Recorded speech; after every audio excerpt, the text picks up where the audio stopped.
presented by Public Music Mathli.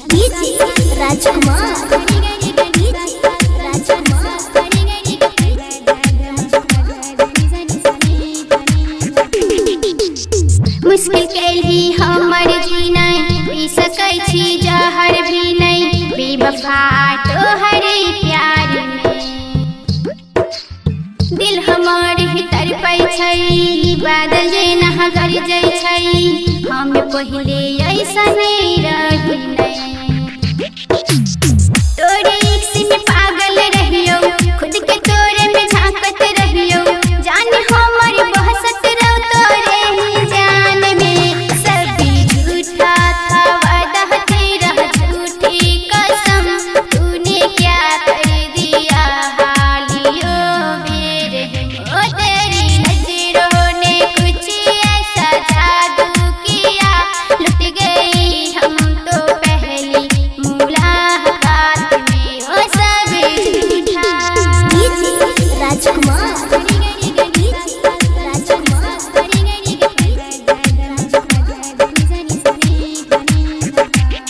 बदनसीबी दिल के छै दिल ओकरे ले रोबै छै जब मोहब्बती के साथी बेवफा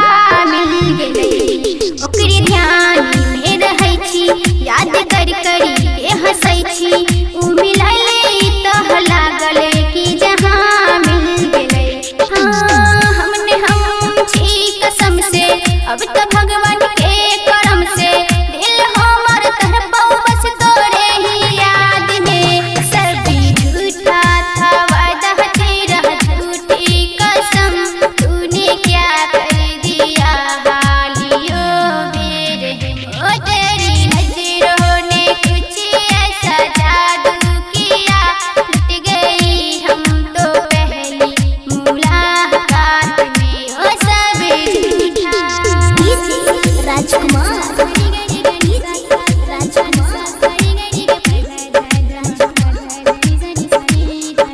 आज माँ के छोड़ दलही दिल लगा के तोड़ दलही खुद के हम भूल गेलौं रे तोरे वास्ते